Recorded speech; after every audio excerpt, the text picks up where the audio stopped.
Quero chamar aqui nessa manhã, não é o pastor Tim, não é o pastor Anderson que vai ministrar nessa manhã.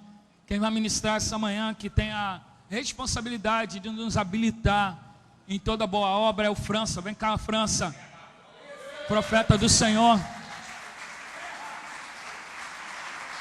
França hoje tem a responsabilidade de ser a boca de Deus e ser habilitado aqui. Estende a mão para cá, querido. Pai, sabemos que teu filho já está habilitado. Ó Pai, que tu já liberou a palavra sobre a vida dele, tu já entregou, ó Pai. Ó Pai, que teu filho, ó Pai, debaixo do envio, seja aquele que libere as boas palavras do Senhor. Abençoamos, ó Pai, em nome de Jesus. Amém e amém. Fale, não te cale.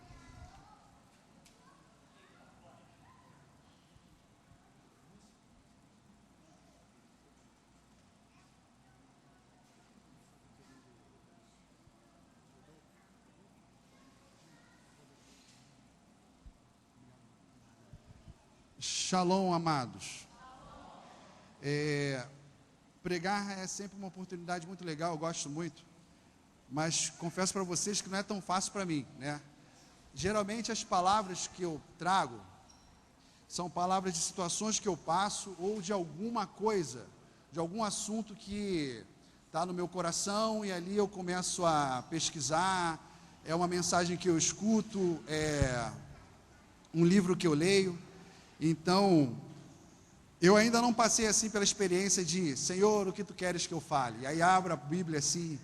Para mim a coisa é um pouco mais sofrível, mais suada do que talvez para alguns outros pregadores. Mas de qualquer maneira é um prazer estar aqui na minha casa, com o meu povo, na minha igreja, né? Às vezes eu sou convidado para pregar em outros lugares.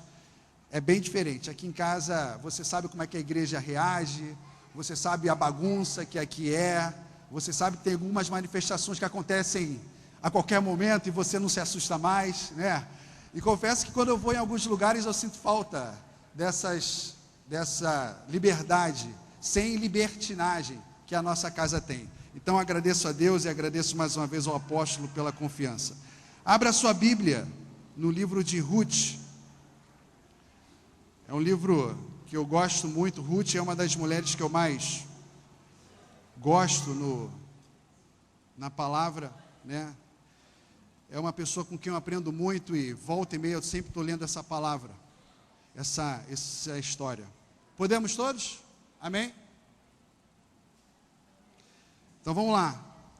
Ruth capítulo 1, apenas os 5 primeiros versículos, diz o seguinte: nos dias em que julgava os juízes, houve fome na terra, e um homem de Belém de Judá saiu a habitar na terra de Moabe, com sua mulher e seus 2 filhos. Este homem se chamava Elimeleque, e sua mulher Noemi. Os filhos se chamavam Malom e Quilion. Efrateus de Belém de Judá vieram à terra de Moabe e ali ficaram. Morreu Elimeleque, marido de Noemi, e ficou com ela com seus 2 filhos, os quais casaram com mulheres moabitas. Era o nome de uma Orfa e o nome de outra Ruth. Ficaram ali quase 10 anos. Versículo 5. Morreram também ambos, Malom e Quilion, ficando assim a mulher desamparada dos seus 2 filhos e de seu marido. Só até aqui, amados, em nome de Jesus. Eu não sei se você teve a oportunidade de estar aqui, quando nós fizemos o congresso profetizando sobre 2014, e a pastora Lúcia, esposa do apóstolo Maurício, pregou e ela falou sobre resiliência. Você esteve aqui? Levante sua mão só para eu saber, né? Teve um pessoal que teve, então a grande maioria não esteve. Ela pregou sobre essa palavra, resiliência, e eu queria também trazer assim um apontamento sobre essa palavra, né? Talvez apenas com alguns aspectos um pouco diferentes.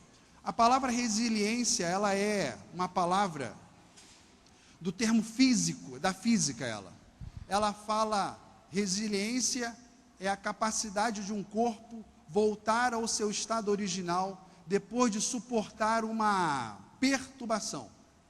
Deixa eu repetir, resiliência é a capacidade de um corpo voltar ao seu estado original depois que ele passa por uma perturbação.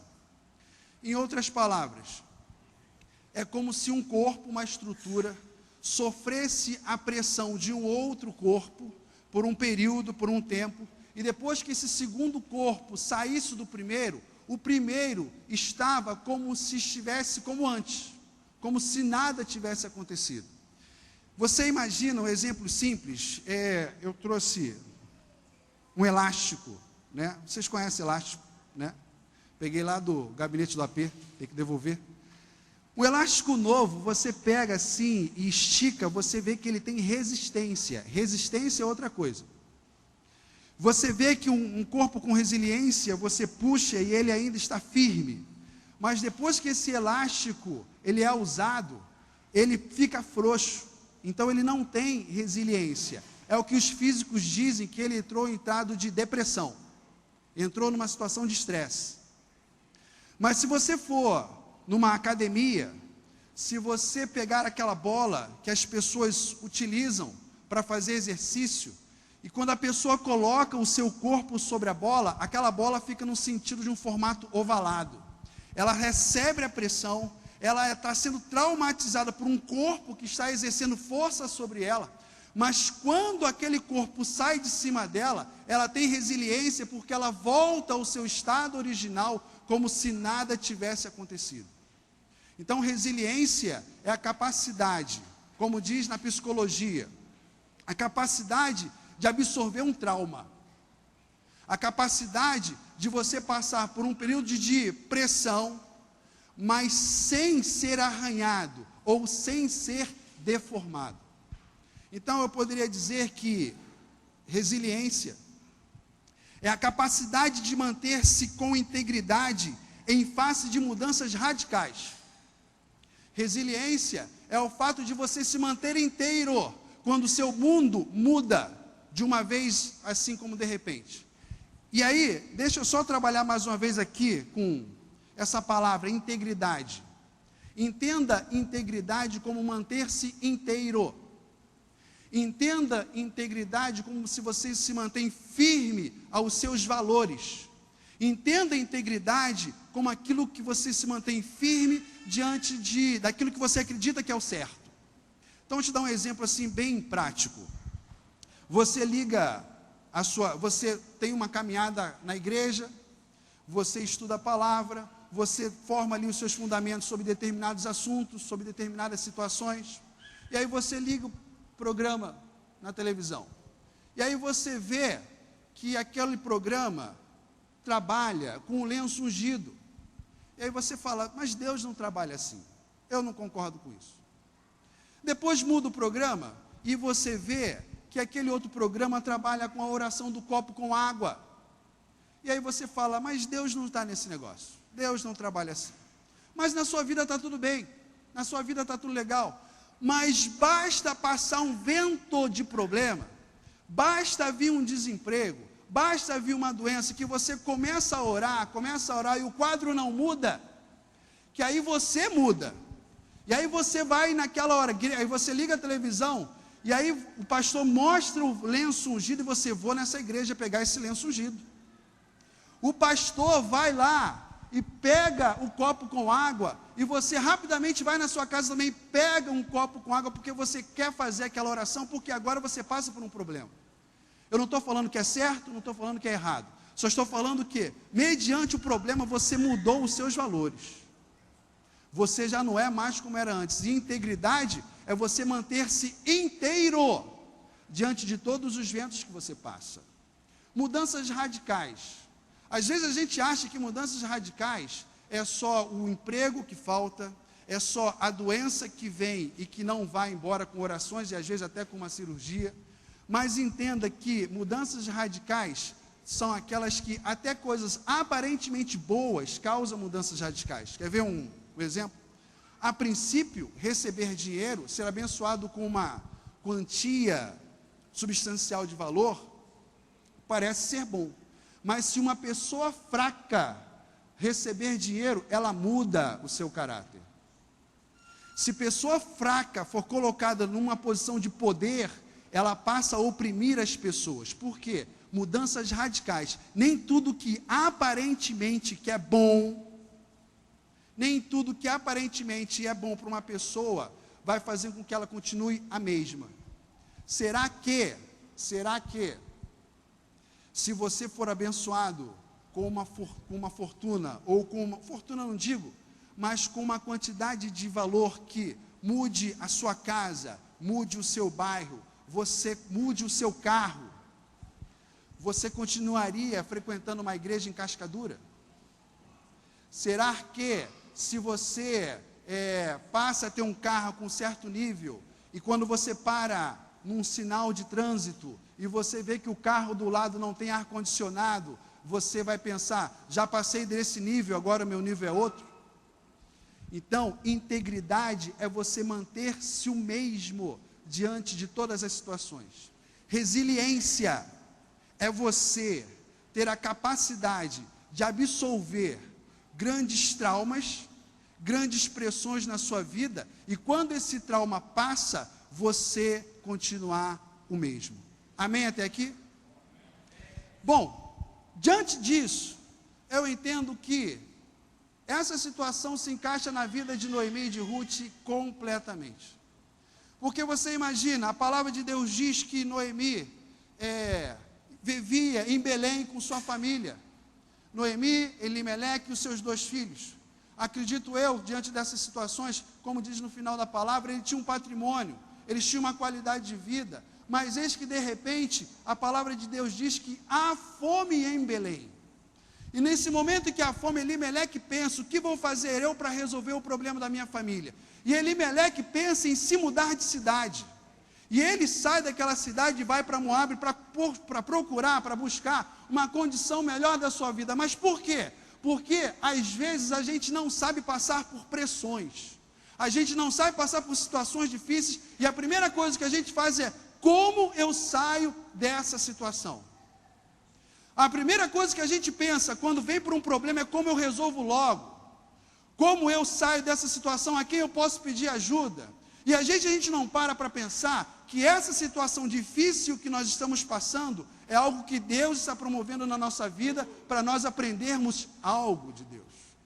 E Elimeleque, até numa situação de boa intenção, resolve sair logo dessa pressão, sair logo desse problema trágico que ele passa e vai para Moabe. Mas vamos lembrar que em Moabe é uma terra de um Deus pagão. Em Moabe é uma terra onde há um Deus que sacrifica para ele, completamente diferente. Mas lá, ele leva a sua família, leva um patrimônio e se estabelece.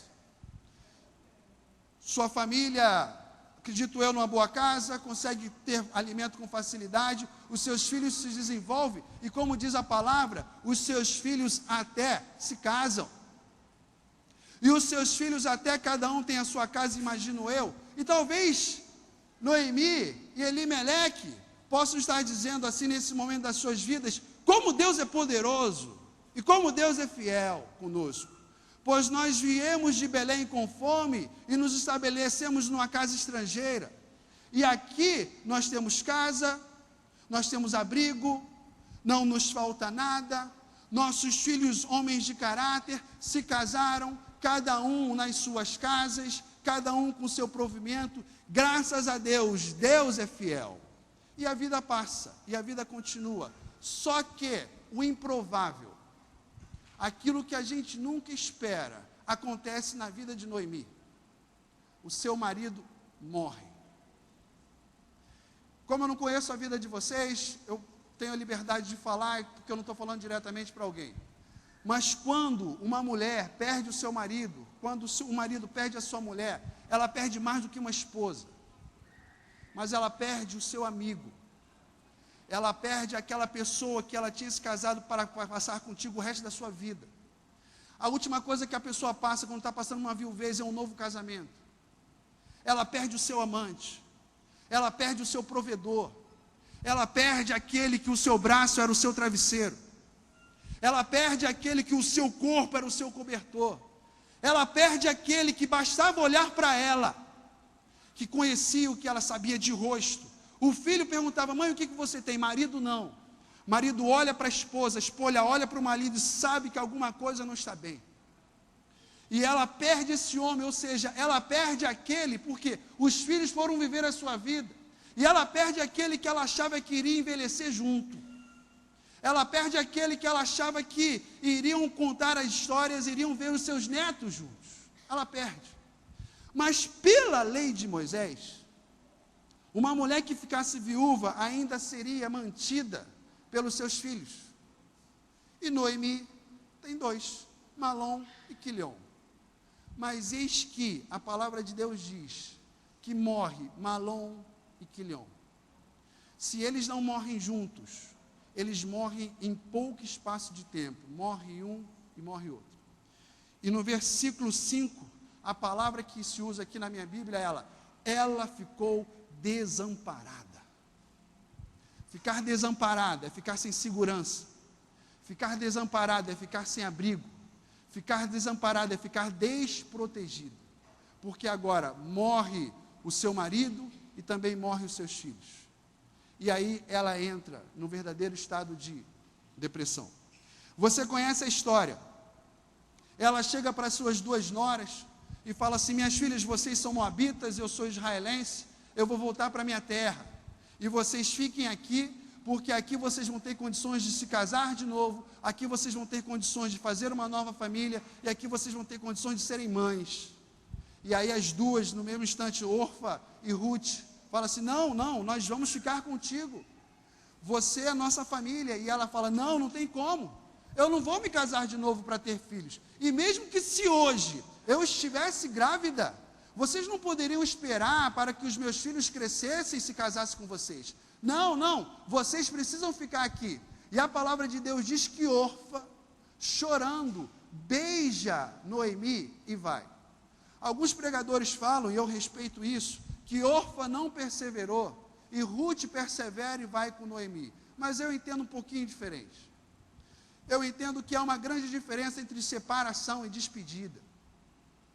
A separação, ela é imposta.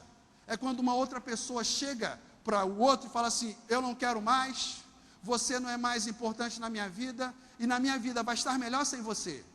A separação é uma iniciativa. A despedida não. A despedida ela é imposta. A despedida ela acontece. E você chora quando alguém importante sai da sua vida. Mas nós precisamos entender que nem todo mundo que está ao nosso lado vai ficar ao nosso lado pelo resto da vida. Algumas pessoas sim vão seguir conosco pelo resto da vida.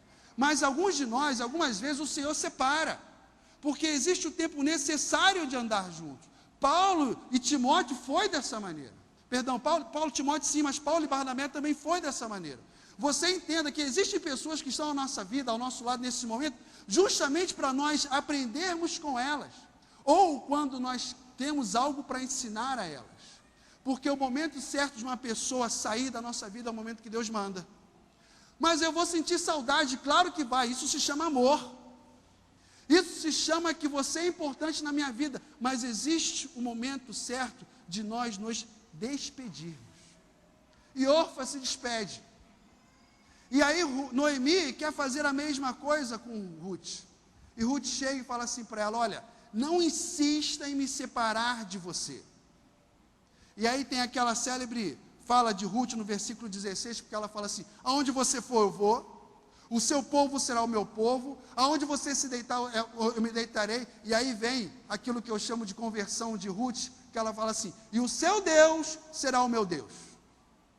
É quando Ruth consegue convencer Noemi de que pode aquele momento ter sido um momento de separação, de despedida de Orfa, mas ela não. E aí as duas seguem então para Belém, porque Noemi não tem mais o que fazer em Moabe, volta para Belém porque ela escuta falar que lá em Belém as coisas estão mais fáceis de conseguir alimento. E volta Ruth e volta Noemi. A palavra na Bíblia, na tradução Ferreira de Almeida, não é assim a mais clara, mas em outras Bíblias, eu gosto muito da minha Bíblia judaica completa, ela traz uma tradução bem mais atual, quando ela diz que Ruth e Noemi, aliás, principalmente Noemi, quando ela volta para Belém, a cidade para. É um grande acontecimento porque, primeiro, há muitos anos Noemi tinha se despedido de lá e de repente ela volta, só que ela volta completamente diferente. E aí as pessoas vão, acredito que os familiares vão, acredito que os amigos vão ver Noemi. E aí quando as pessoas, acredito eu, quando foram cumprimentar Noemi, Noemi vem com elas com uma pedrada, dizendo assim: não me chamem de Noemi, mas me chamem de Mara. Noemi quer dizer agradável, e eu não sou mais uma pessoa agradável. Me chamem de Mara, porque a partir de hoje eu sou amarga. De mim não sai nada doce, de mim não sai nada agradável. Mas por que, Noemi? Porque ela fala assim: porque a mão do Todo-Poderoso está contra mim, porque o Senhor tem contra mim uma grande amargura, porque daqui eu saí rica, eu saí com família, eu saí com filhos, e agora eu estou voltando sozinha e pobre. Não me chamem de agradável, me chamem de Mara. E por que isso? Porque Noemi simplesmente passa por todo o período de pressão, Noemi de repente passa por toda a situação de morte, de escassez, e a sua fé, que antes era como Deus é poderoso, como Deus é fiel, muda. Ela não quer mais ser como era antes. E em comparação a ela, eu acho que nós podemos nos colocar nessa situação. Por quê? Quantas vezes nós estamos diante de uma situação que a gente ora, que a gente pede, a nossa oração não é atendida, a nossa oração, e pior, nós passamos pela escassez e a gente começa a falar assim: para que orar? Para que comprar a palavra?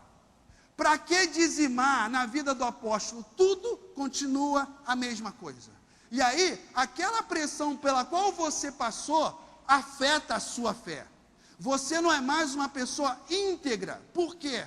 Porque a pressão, o trauma que você passou, aquele peso que você segurou, afetou a sua fé. Resiliência, a capacidade de passar de forma íntegra por grandes tribulações, por mudanças radicais. Noemi falou o seguinte: eu não tenho essa capacidade, porque hoje eu sou diferente, porque eu culpo ao Deus Todo-Poderoso por eu estar nessa situação. Resiliência.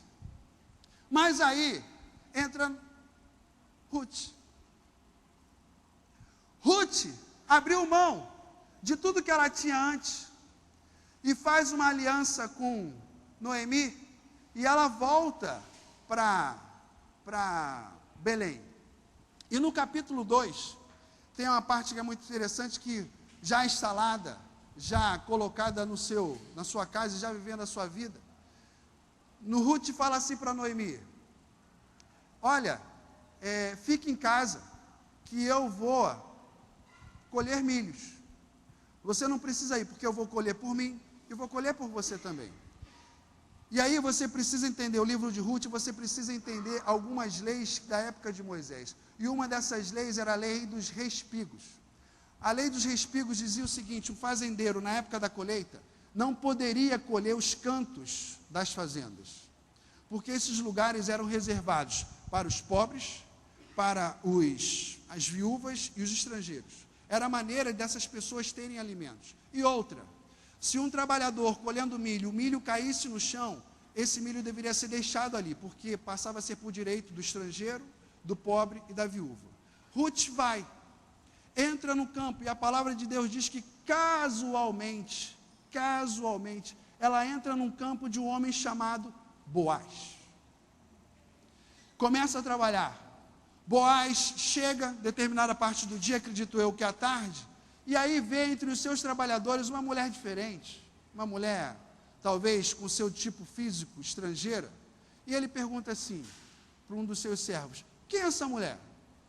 Aí o seu servo diz o seguinte: meu senhor, essa mulher chegou aqui cedo, essa mulher pediu para trabalhar aqui, veio atrás dos trabalhadores, não saiu desde então, descansou um pouco de tempo apenas, para beber água, bebeu apenas um pouquinho, mas pediu antes. Ó, seu Boaz, mulher trabalhadeira, hein? E outra coisa, seu Boaz, ela é próxima de ti, porque ela é nora da sua parente, Noemi. E ela me disse, nós perguntamos por Noemi, ela falou, não, Noemi está em casa, descansando, e eu vou colher para mim e para ela. Olha, seu Boaz, mulher de valor, hein? Olha, seu Boaz, mulher bonita, hein? E aí, Boaz a chama, filha minha, vem cá. E aí ele vai, Boaz fala o seguinte para ela, não colha em outro campo, fique aqui, beba da água dos meus servos, coma da comida dos meus servos, e siga os meus servos. Por quê? Porque naquele tempo, você imagina um grupo de pessoas indo colher comida nos cantos das fazendas. Alguns livros que eu li dizia que Ruth corria risco de vida, de ser violentada e de agressão, porque ela era estrangeira. Onde é que um estrangeiro vai ser respeitado o seu direito na casa do outro? Nunca. Então, por isso Boaz falou o seguinte, colha aqui, fique aqui. E aí ela passa a ficar. Quando ela chega em casa de mãos cheias, Noemi fala assim, onde é que você esteve? E ela diz assim, estive num campo de um homem chamado Boaz. E aí Noemi celebra, por quê? Porque ela sabe que Boaz era seu resgatador, ela sabe que Boaz era da sua família, e a partir daí Ruth começa a colher as suas espigas no campo de Boaz. Só que, no final da colheita, se teria uma grande comemoração, uma grande festa, pela grande colheita. E aí Ruth, Noemi, esperta como ela é, chega e fala assim para Ruth, filha minha, vem cá. E ela vem, olha, Boaz vai ter a festa hoje, eu conheço Boaz gosta de beber, ele vai beber, você bote sua roupa, fique apenas esperando para onde ele vai. E para onde ele for, você perceba e vai lá. Chegando lá, deite-se aos pés dele. E o resto ele vai fazer. Ruth faz, Ruth vai à festa, Ruth não se deixa identificar. Ruth entra na tenda, Boaz vai para a tenda para se deitar. Ruth vai atrás, descobre os pés de Boaz e ali ele fica. Quando ele acorda de madrugada, meio, desculpa a minha liberdade de interpretação, meio chapado, né? Vê que existe alguém que tinha ali e fala assim, quem está aí? E ela fala, sou eu, sua serva Ruth, e pede para que ele possa redimi-la. E ele fala o seguinte, filha minha, olha só, não sou eu o seu parente mais próximo, mas amanhã a gente resolve isso. E aí entra uma segunda lei que você precisa entender, na lei de mosaica. Existe a lei do remidor. A lei do remidor queria dizer o seguinte, se um parente quisesse vender uma propriedade, o comprador mais próximo deveria ser alguém da família, porque se alguém da família comprasse a propriedade continuaria na família. Segunda coisa na lei do remidor, se por acaso você vendesse para um estrangeiro, o parente mais próximo poderia remir aquela terra, para a terra voltar para a família. Então foi o que ele disse, olha, eu não sou o remidor, mas existe um remidor mais próximo.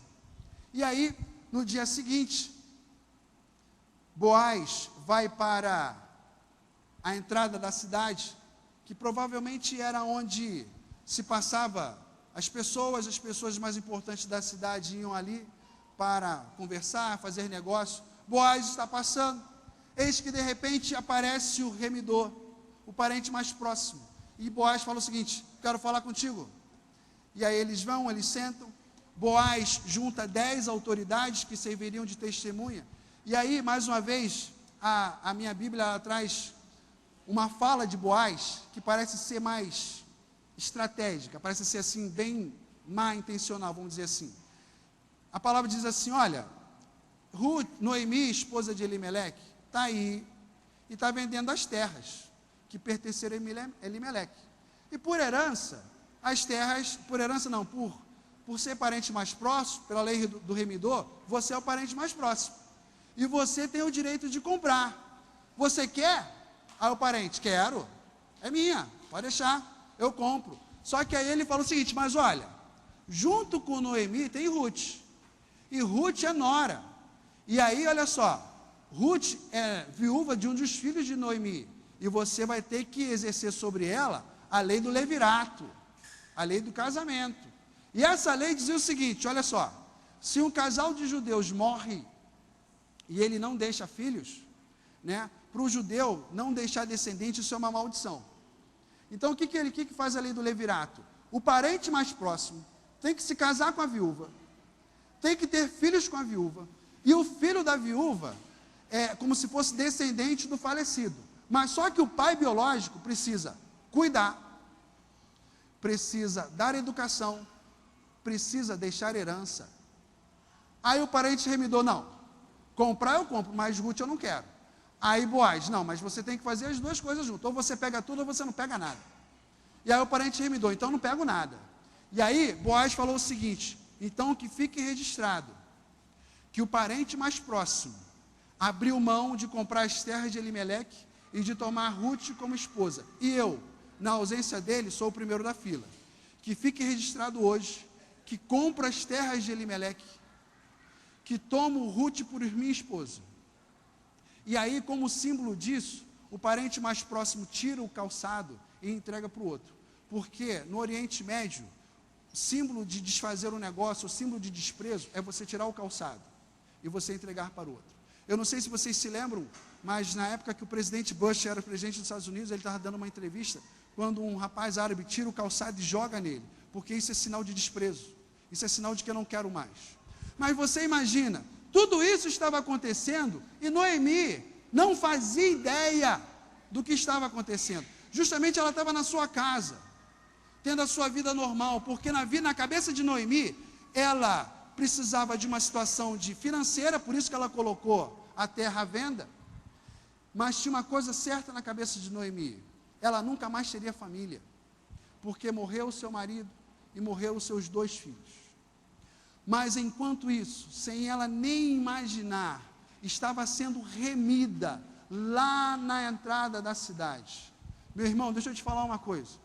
Se você está passando por um período de depressão, se você está passando por um período de trauma, se você está passando por uma situação que você acha que é definitiva, deixa eu te falar uma coisa, ainda não acabou. Deixa eu te falar outra coisa, você não pode ver, você não pode sentir, você até não pode até ouvir, mas o Senhor está na entrada da cidade, fazendo alguma coisa por você. O lance é que a gente não percebe.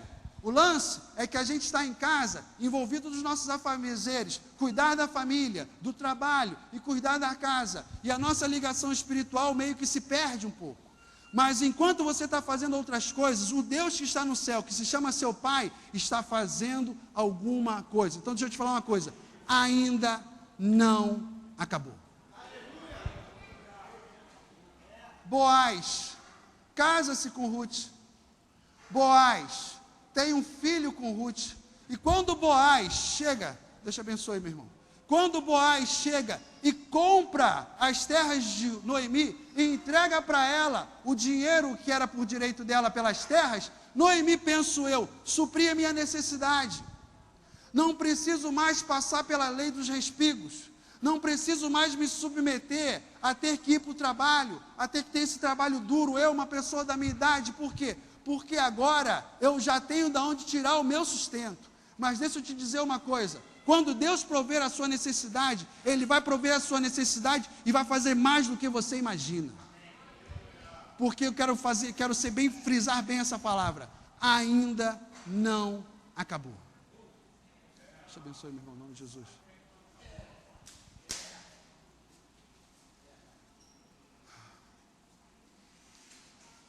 E aí a história você conhece. Ruth concebe com Boaz. E quando Ruth concebe com Boaz, ela dá à luz a um filho. E ao invés de ser o filho dela, ela chega para Noemi e coloca nos braços de Noemi uma criança.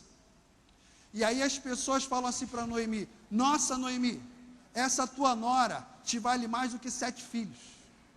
E aí Noemi, que achava que apenas teria sido suprida a sua necessidade financeira, Deus faz mais por ela. Deus te abençoe, meu irmão.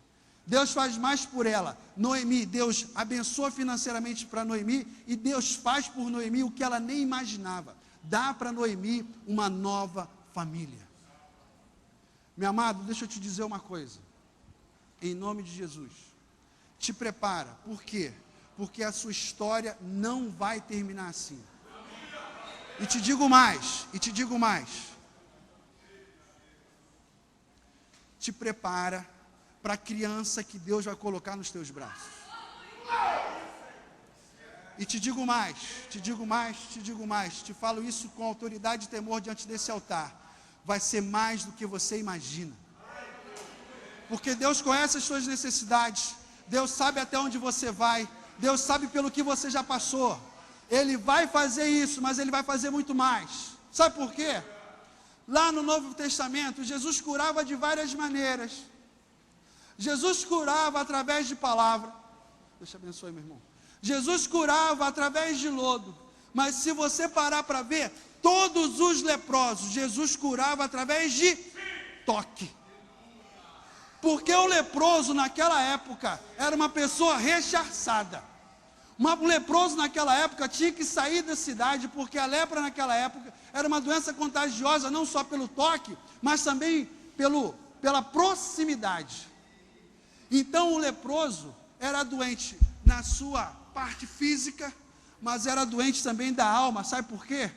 Porque ele tinha que falar com os seus amados à distância.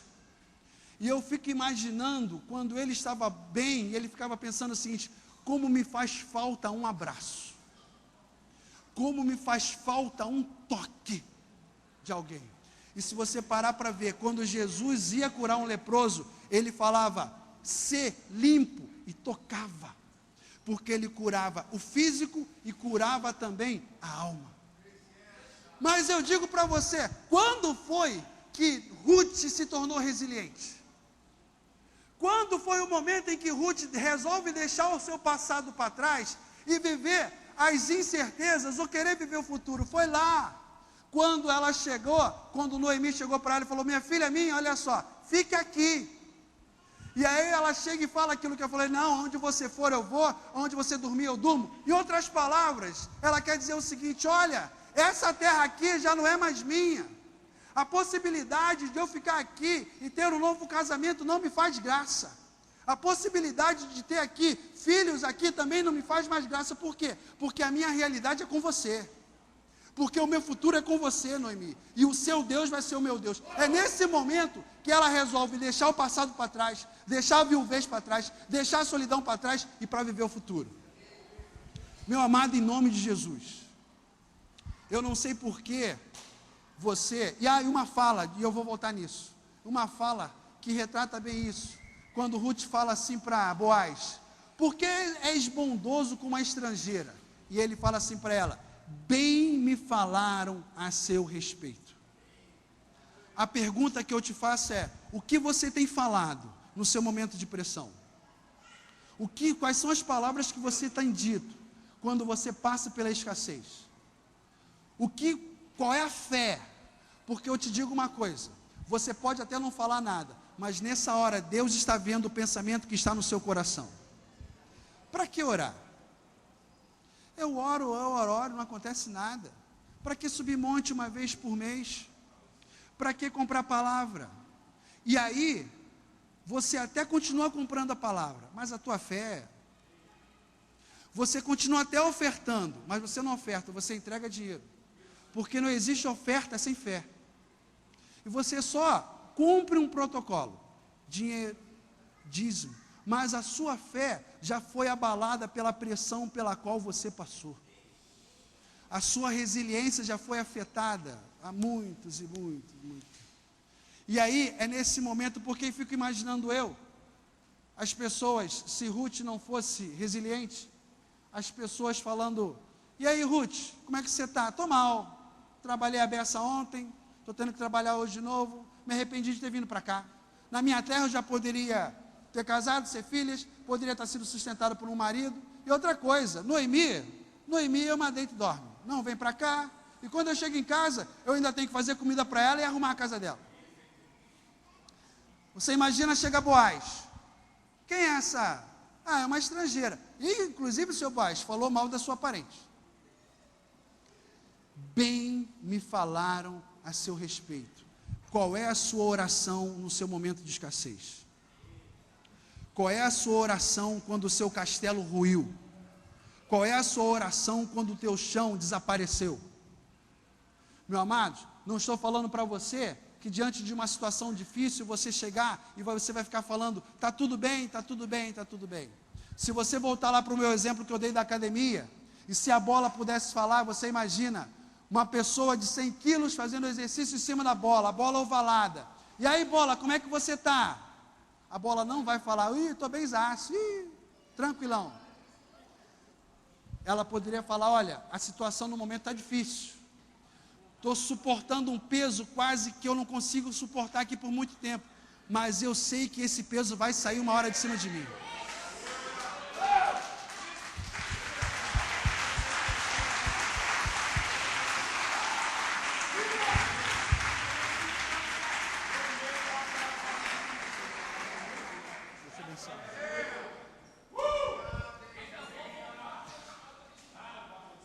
Eu sei que esse peso vai sair de cima de mim. E quando sair de mim, eu vou voltar ao meu estado original. E mais, vou voltar até a ser melhor do que era antes. Mas então você precisa viver essa palavra resiliência. Essa palavra resiliência, a partir de hoje, tem que ser uma marca na sua vida. Reclamar, meus irmãos, você falar que você está passando por um momento difícil, não é reclamar, é desabafar. É você encontrar alguém amigo, é você encontrar um ombro que te compreenda e você se esvaziar. E você precisa fazer isso. Eu digo que chorar é você se esvaziar dos sentimentos que você não consegue carregar. Então nós precisamos chorar. Nós precisamos colocar para fora. Mas olha só, depois que você se esvaziar, você não pode apenas se esvaziar. Você tem que se esvaziar e depois se encher de adoração. Você precisa se encher de uma confiança de que a sua história ainda não acabou. Ainda não chegou ao fim. E aí você pode chegar e falar assim, mas França, olha só, eu tenho meu pai e a minha mãe, que morreu nessa situação assim, assim, assado. Eu tenho meu pai e minha mãe, que morreu com uma oração que estava sendo feita, e não aconteceu. E eu te pergunto, quem foi que disse que acabou? Conheço o testemunho de um missionário que ficou 30 anos no campo. Os filhos ficaram no campo, depois de certa idade, os filhos vieram fazer a sua vida, e eles continuaram no campo. 30, 35 anos depois, eles voltam para a sua base de navio. E eis que quando o navio está chegando no porto, ele avista faixas, bandas, celebrações. Quando o navio vai se aproximando, fogos, a banda começa a tocar, e o coração dele se alegra. Puxa vida, né? Estou chegando, né? A minha igreja está me recebendo, estou chegando na minha casa, estou chegando no meu lar, estou sendo celebrado por tudo aquilo que eu fiz no campo. E quando ele se aproxima mesmo, consegue ver, aquela festa não era para ele. Aquela festa era para um político, uma celebridade que também estava no navio e ele não sabia. E aquela situação machuca o coração daquele homem. E ele acha uma injustiça. Como é que ele abre mão de 30 anos da vida dele para ficar no campo, para evangelizar, para criar igrejas? E quando ele chega em casa, nenhuma festa, nenhum reconhecimento. E aí ele, em casa, ele abre o coração para a esposa dele e fala, que Deus injusto. Eu abro mão da minha vida, eu vou para o campo, passo por necessidade, por aflições para fazer a obra dele. E esse Deus é injusto. Como ele pode fazer isso? Como ele pode nos receber dessa maneira? O que você pode falar para mim, mulher? A mulher, não sei. Então, ore aí para o seu Deus, pergunta se essa é uma festa digna, né? Se nós não deveríamos receber uma festa digna, quando chegamos em casa depois de tanto tempo. E aquele homem sai. E a sua esposa, triste, chora, ao ver a decepção do seu marido, a princípio um homem maduro na palavra, de tantas coisas que ele fez no campo. E quando ele volta, a esposa lavando a louça.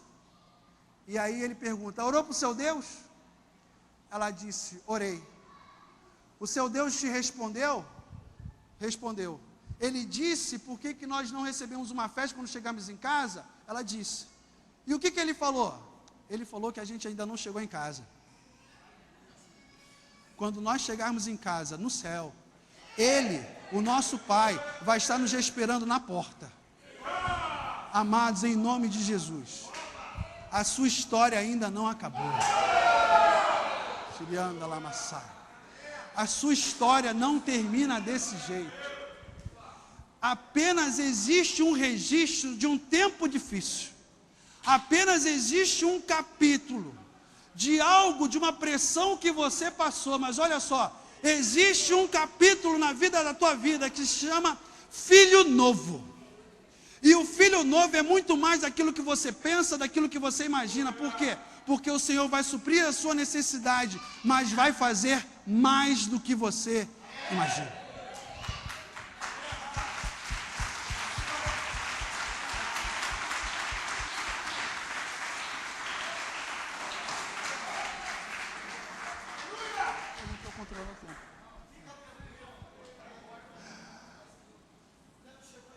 Amém.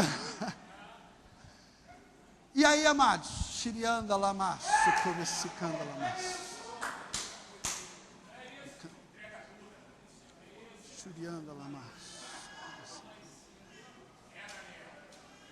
Shikanda Lamas, Birioda Lamas, Sucovessicanda Lamas,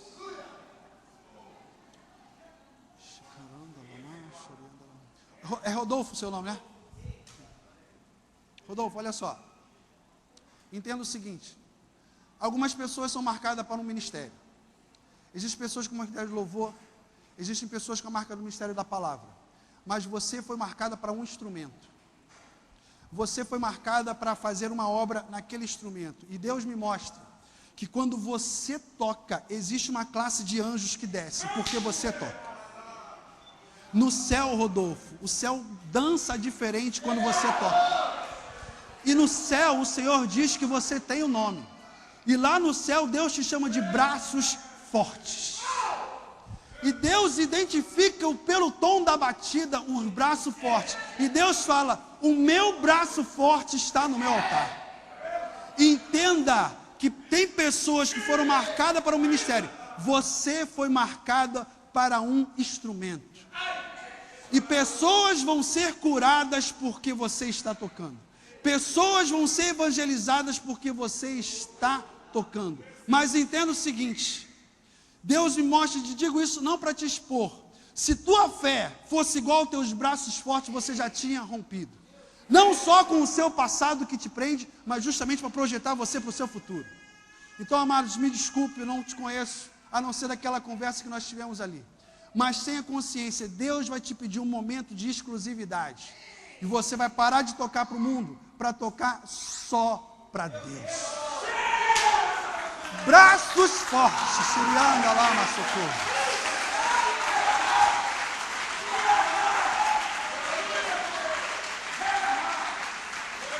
Olha só, braços fortes. Na multidão de filhos, Shirianda Lama Sai. Eu decido quem escolho, eu decido quem eu chamo, e eu decido a unção que eu estabeleço. E sobre você, olhei eu para os teus olhos e decidi te marcar. Te marcar não muito mais com um dom, muito mais com uma unção, mas com a minha marca. Saia daqui hoje com a certeza de que você é meu escolhido. Sou eu que te dirijo, sou eu que te levo. E preste atenção para o dia que eu te chamar para a minha exclusividade. Assim diz o Senhor, meu irmão, em nome de Jesus.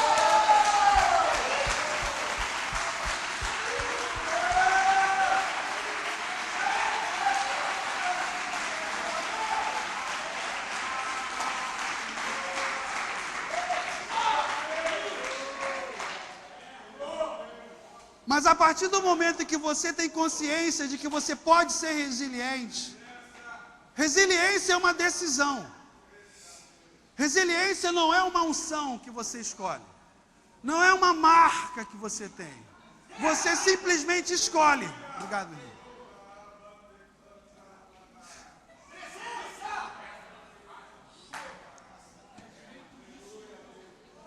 Você decide ser resiliente com os traumas, com a pressão que você recebe na sua vida. Então, ser resiliente é uma decisão.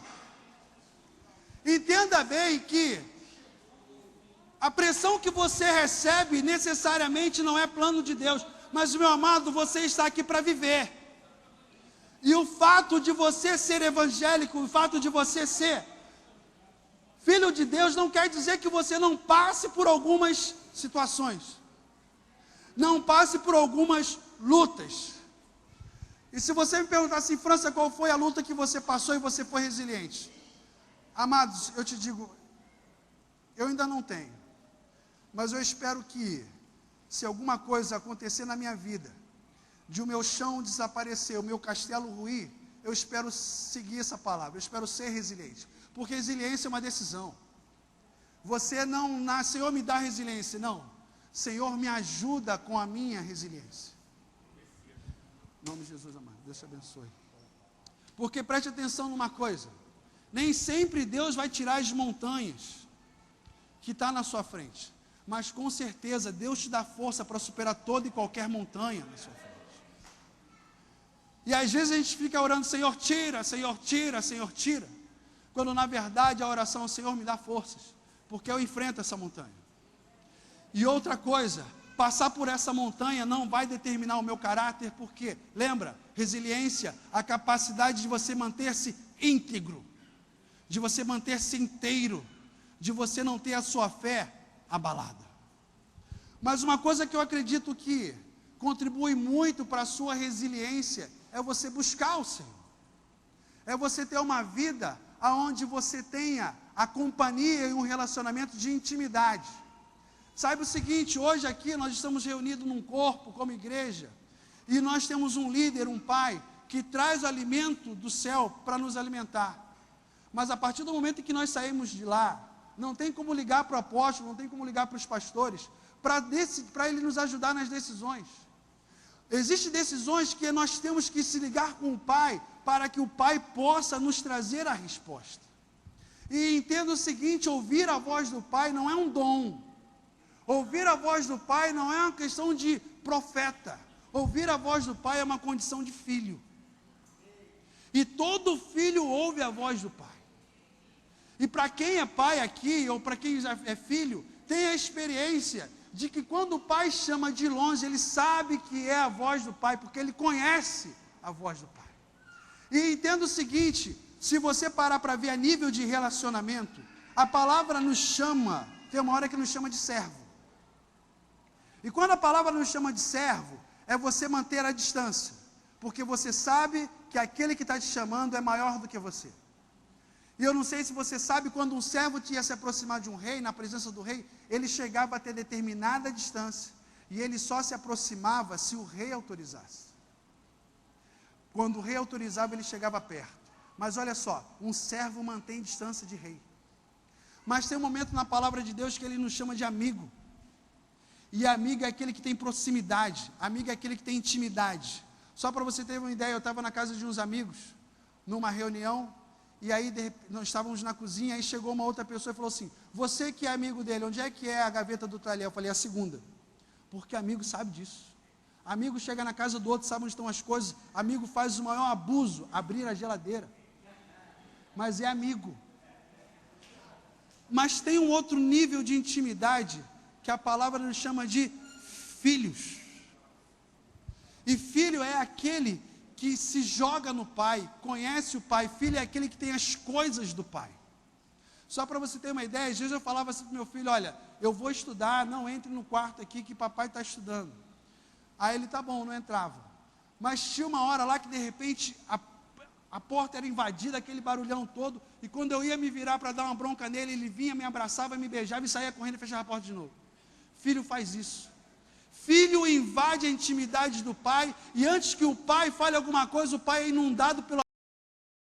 Porque o filho sabe que pode invadir, que pode entrar, porque ele sabe com quem está mexendo, ele está mexendo com o pai.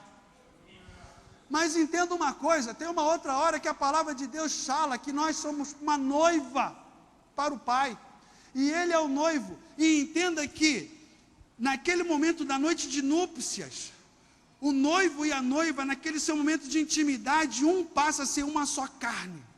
Entenda que é para esse nível de intimidade que Deus te chama. O nível de intimidade que você conhecer a presença de Deus, não só no falar, mas sentir no ar. Tem alguma coisa diferente aqui. Você sabe que tem alguma coisa diferente porque Deus muda o ar, Deus torna aquele ambiente diferente porque você sabe que o meu Pai está aqui. Mas para você chegar a esse nível de intimidade, você tem que buscar. E o que eu chamo de buscar é ter uma vida de relacionamento diário. É ter uma vida onde você busque. Eu não estou falando de tempo, eu não estou falando de que você tem que ser 1, 2 horas, eu estou falando que você tem que ter um relacionamento com Ele de dependência, no sentido de necessidade. Do seu dia ser diferente, se você ainda hoje não se ajoelhou. E tem uma parábola que eu aprendi a gostar mais das 10 virgens, que a gente sempre fala, pelo menos nas interpretações, que das 10 virgens, das 5 prudentes, das 5 imprudentes, e o estudo, às vezes, que eu escuto, está falando ali das pessoas que perseveraram, se manteram firmes, obedientes, e das outras pessoas que não, que ficam fora das núpcias do Cordeiro. Mas uma outra interpretação que eu assisti e achei bastante interessante é que as virgens que mantinham as suas lamparinas com óleo eram as virgens que sempre iriam buscar a unção. Óleo representa a unção. As virgens que estavam sempre atentas para manterem as suas lamparinas acesas. Para você estar sempre atento e manter as suas lamparinas acesas, você precisa estar em constante acesso, constante relacionamento com o Pai. Por quê? Porque você nunca sabe quando o infortúnio vai chegar na sua vida. Mas quando o infortúnio chegar, se a sua lamparina estiver cheia de óleo, pode ter certeza, você está preparado. É por isso que, até porque você vê, o noivo quando passa, ele passa de madrugada. Por quê? Porque a gente não sabe quando somos assaltados pelo desemprego, a gente não sabe quando somos assaltados por aquilo que tira o nosso chão. Mas se a sua lamparina estiver cheia, meu irmão, pode ter certeza, você está preparado. Jesus chega, Jesus profetiza que o Filho do Homem vai ser morto, que o Filho do Homem vai ser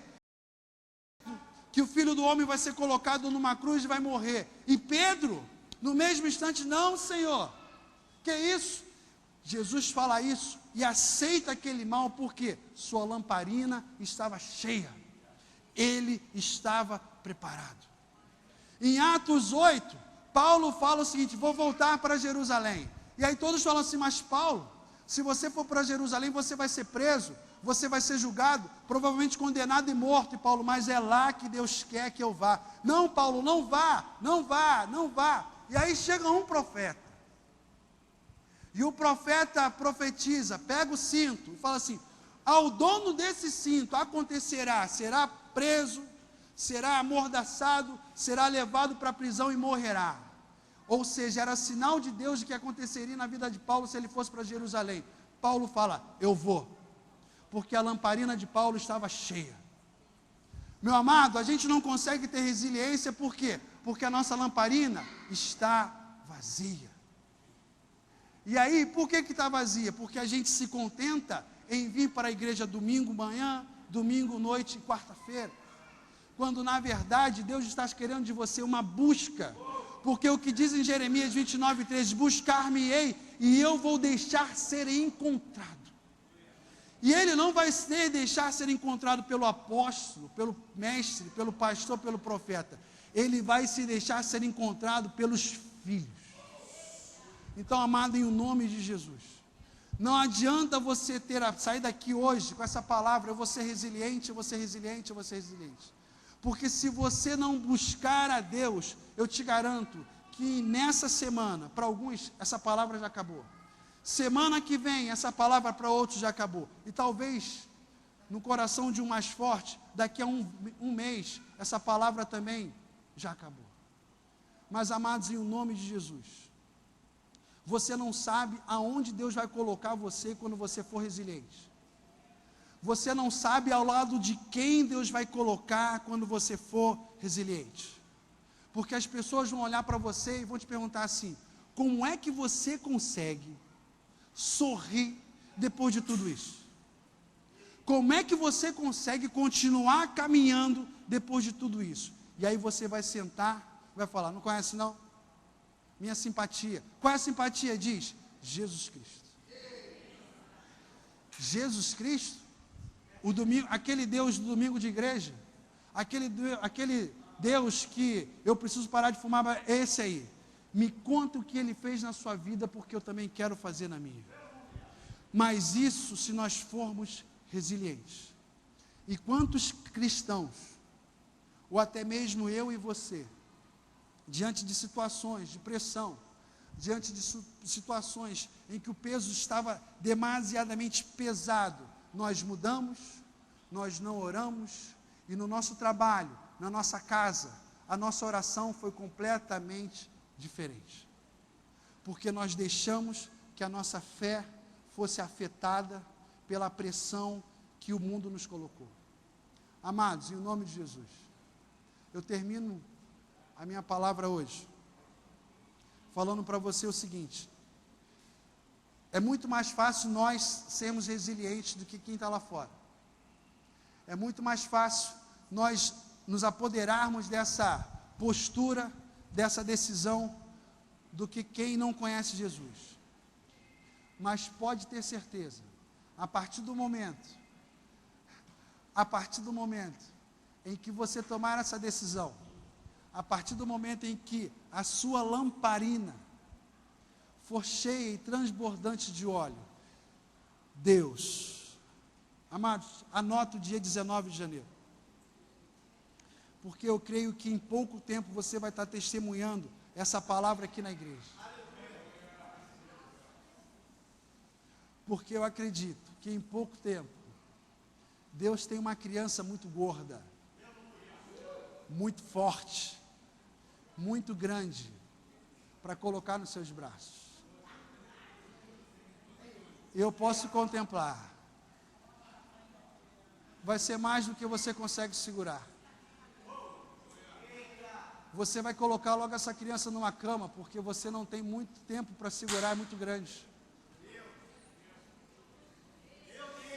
Você vai dizer: Senhor, eu não esperava tudo isso. Você vai dizer: Senhor, eu não esperava que fosse tão cedo. O seu coração ainda não vai estar curado quando Deus colocar uma criança nos teus braços. Recanda lamas, sorianda lamassucou. Você precisa entender que existe o Kairos e existe o Cronos. E você já sabe porque vários pregadores pregaram aqui. Cronos, 19 de janeiro, que horas tem, por favor? 12:20. Cronos. Kairos, o agir de Deus. Não é o Cronos que invade o Kairos. É o Kairos que invade o Cronos. E muda tudo. Só que às vezes o Kairos de Deus vem numa determinada situação que vocês falam: Senhor, agora? Senhor, não seria melhor se tivesse acontecido em determinado momento? Senhor, não seria melhor se tivesse acontecido e eu já estar trabalhando? Senhor, não seria melhor se já ter acontecido isso e eu já estar casado? Vamos pegar a história de José e Maria. Maria é agraciada pelo anjo. Mulher, você foi escolhida para dar à luz ao Filho de Deus, diante de todas as mulheres. Mas ela se esquece que ela vai colocar José diante de uma situação muito difícil. Ela se esquece que anunciar a José uma gravidez é a mesma coisa que dizer: olha, não é adultério porque eles ainda não eram casados, mas eu forniquei, mas olha, o filho é de Deus. E acredite no que eu estou falando, porque eu vi um anjo. E naquela época, entenda, aparições proféticas e anjos eram extremamente raras. Mas ela é tomada pela graça de ver um anjo, ela é tomada pela graça de saber a notícia que ela vai dar à luz ao Messias, que a profecia de todos os tempos iria se cumprir nela. Ela chega para José e anuncia: José, me apareceu um anjo, e eu vou ser mãe do Messias. Amados, na minha concepção, a primeira coisa que José pensa é: ela me traiu. E essa história é uma historinha que ela está me contando. Mas ficou eu imaginando, não seria mais fácil o anjo ter aparecido na noite do casamento? Não seria mais fácil o anjo chegar e falar o seguinte: vocês casaram, e antes das núpcias, vi um anjo. Tudo bem, vem anjo, vem dar a notícia, mas seria muito mais fácil acontecer antes, do que acontecer no casamento do que acontecer antes. Entenda, amados, o kairós de Deus não precisa obedecer às circunstâncias do homem. O kairós de Deus só precisa olhar para nós e ver que nós estamos preparados. É isso. Quando o kairós de Deus vê, José está preparado, Maria está preparada, vai. Quando o kairós de Deus vê, ele fala: Jessé, manda o garoto lá, levar comida, porque ele já está preparado para derrubar um gigante. Amados, em o nome de Jesus, se você não souber ser resiliente, se você não souber ser aquilo que Deus quer que você seja diante da pressão, você não está preparado para receber a criança nos seus braços.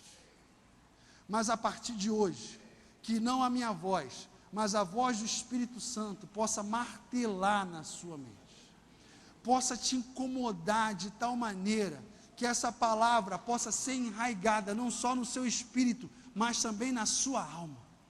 E aquilo que você perde tempo com futilidades, com coisas que servem para a tua distração, que você tenha sede de buscar ao Senhor, para que a sua lamparina esteja cheia, para que você esteja preparado. A ponto de se chegar um profeta, e chegar e falar o seguinte para você: meu irmão, Deus manda te dizer que vai passar pela sua vida o vento tal, o vento tal e o vento tal. Você vai dizer: se foi Deus que mandou, pode vir, eu estou preparado. Se foi Deus que mandou, pode vir, porque a minha lamparina está cheia. Porque não vai ser essa experiência difícil ou ruim que vai mudar a minha fé. Então, meu irmão, em nome de Jesus, que o peso saia dos meus ombros para o ombro de vocês. E que a partir de hoje, nós possamos ser conhecidos uma igreja resiliente, um povo resiliente, e que quando o nosso apóstolo chegar, ele perceba que o nosso povo, que eu e você, fomos trabalhados pelo Espírito, para ele encontrar filhos mais resistentes. Abaixe sua cabeça, vamos orar. Senhor, meu Deus e meu Pai, nós temos um Deus que trabalha de maneira que a nossa compreensão e a nossa razão não entende. Às vezes, Senhor, a porta que nós queremos que abra não abre, a porta que nós queremos que não feche, fecha. Às vezes o corrimão da escada some, e a única trilha, Senhor, desaparece. Ah, Deus, como dói! Uma dor, uma cicatriz. Ah, Deus! Como as nossas vidas são mudadas pelos nossos acontecimentos. Às vezes as pessoas não voltam a sorrir. Às vezes as pessoas não têm a alegria de um dia novo por causa de um acontecimento. Ah, Deus! Mas, Pai, a nossa história não é determinada pelos acontecimentos do homem. A nossa história não é determinada pelos acontecimentos que o destino nos coloca. Mas a nossa história é determinada pelo plano que você tem nas nossas vidas. E o seu plano em nossas vidas, Senhor, é carregar um filho, é segurar uma criança e ter de volta aquilo que eu pensei que nunca mais teria a alegria de ter. Ah, Deus! Então, Pai, que hoje, oh Deus, as dificuldades apenas, Senhor, me impulsionem a chegar mais perto de Ti, que as cicatrizes sejam apenas marcas do Teu operar na minha vida, Porque a partir de hoje nós aprendemos a manter a integridade diante das pressões que passamos, de manter a fé, de manter a confissão, de manter a confiança de que sou tratado por um Pai, de que mesmo que eu não veja, mesmo que eu não sinta, o Senhor está trabalhando por mim. E vai chegar um dia que o Kairos vai se manifestar na minha vida, e eu vou segurar uma criança. Uma criança.